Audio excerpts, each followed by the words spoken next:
I'm 82. I saved every penny for retirement, and it was a scam. I'm 82 years old, and at this stage of life I don't raise my voice and I don't rush my thoughts.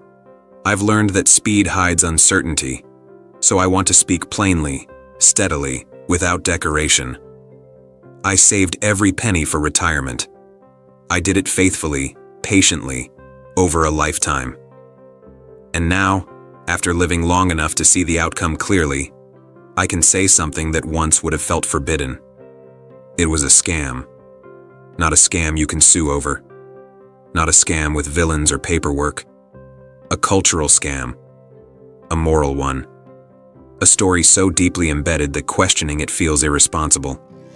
A story that says, if you delay yourself long enough, life will reward you later.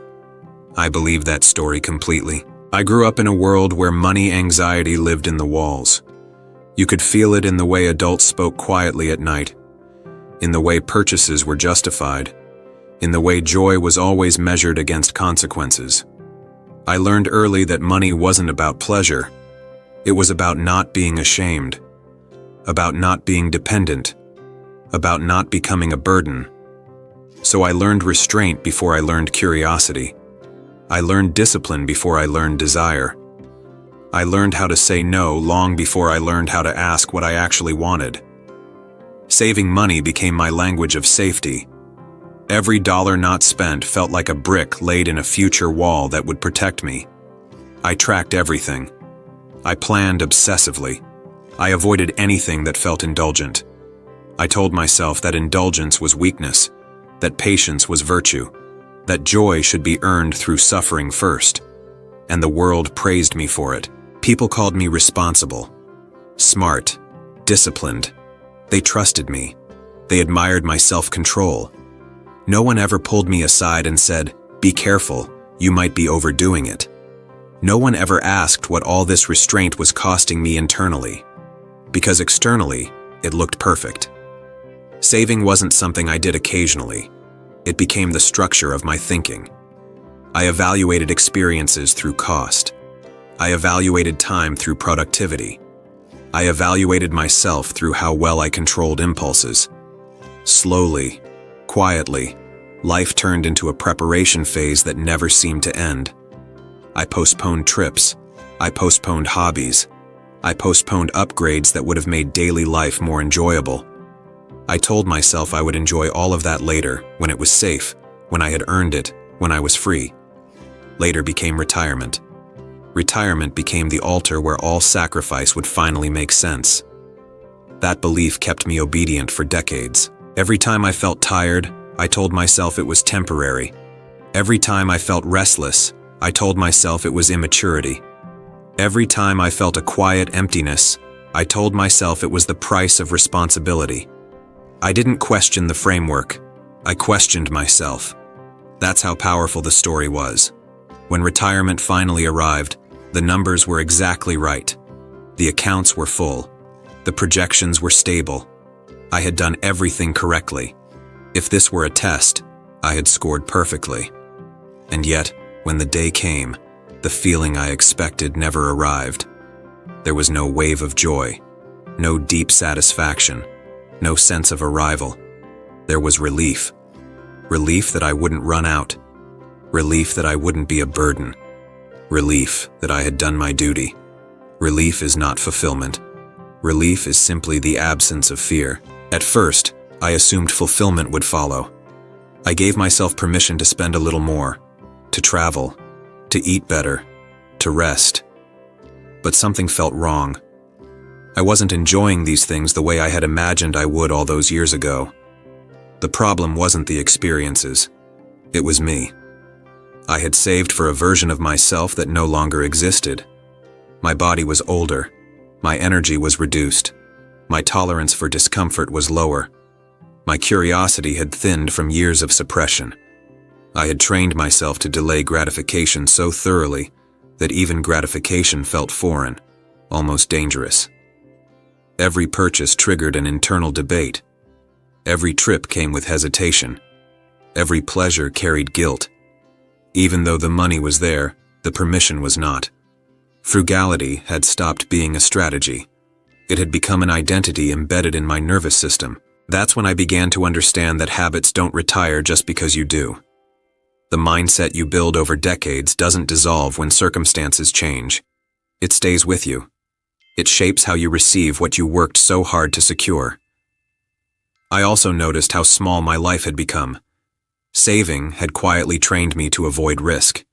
Avoiding risk had quietly limited my experiences. I hadn't traveled much when I was younger. I hadn't explored interests deeply. I hadn't said yes to things that felt uncertain or inefficient. I chose predictability over expansion again and again, and at the time it felt wise. Now it feels narrow. At 82, postponement is no longer abstract. There is no later to move things to. Everything happens now, or it doesn't happen at all. Every plan requires recovery time. Every outing requires calculation. Even joy has logistics.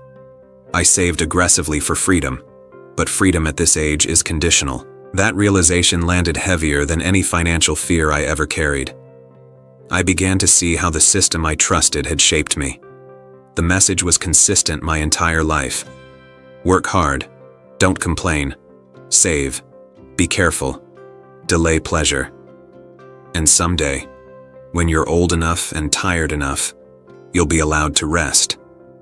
No one ever said that rest without vitality feels like waiting. No one ever said that waiting at the end of life feels very different than waiting at the beginning. I don't say this with anger. I say it with grief. I regret being obedient without reflection. I regret not questioning why the years of greatest energy were treated as something to be endured rather than lived. I regret believing that safety was the highest possible goal. Safety matters. But when safety becomes the central value, it slowly erases urgency. And urgency is what gives life texture. Urgency creates stories. It creates memories. Without it, days flatten into routines that leave very little behind. At 82, days flatten easily. I watch younger people now, people in their 40s and 50s, saving aggressively, denying themselves, wearing restraint like a badge of honor. And I recognize the posture immediately. I recognize the quiet pride, the belief that they are doing it right. I want to tell them that money ages differently than memories. Money sits still. Memories grow warmer, richer, more valuable over time. Experiences compound emotionally. Savings do not. A number on a screen does not comfort you in the same way a lived life does when your world begins to shrink. I judged people who spent more than me. I told myself they were careless, irresponsible, short-sighted. Now I see that some of them were simply more alive earlier. They traveled when their bodies trusted them. They explored when curiosity was loud. They took chances when recovery was easy.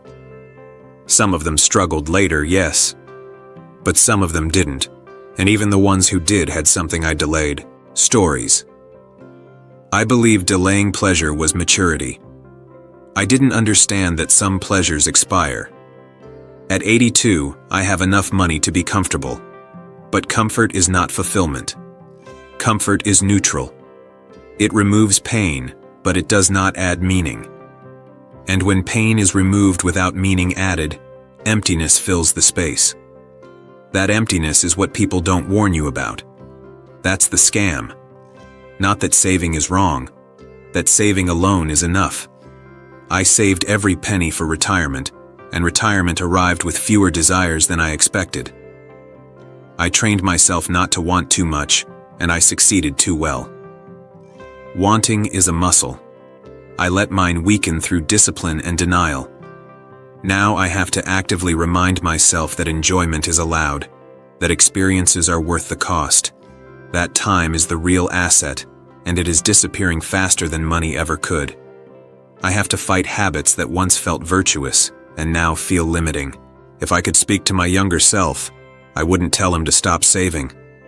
I would tell him to stop worshiping it.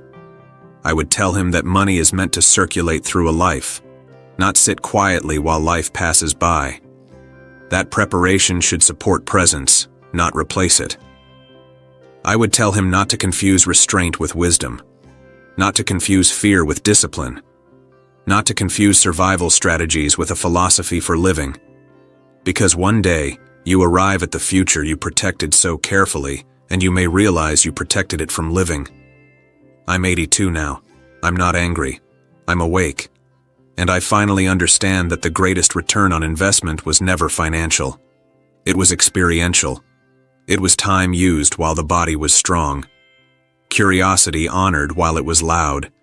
Joy allowed without justification. Relationships deepened without postponement. Memories created when effort felt light. That account cannot be refilled once time decides to close it. That is the part no one explains when they tell you to save every penny. And that is why, from where I stand now, with nothing left to prove and little time left to pretend, I can finally say it honestly, calmly, without bitterness. I saved every penny for retirement, and it was a scam.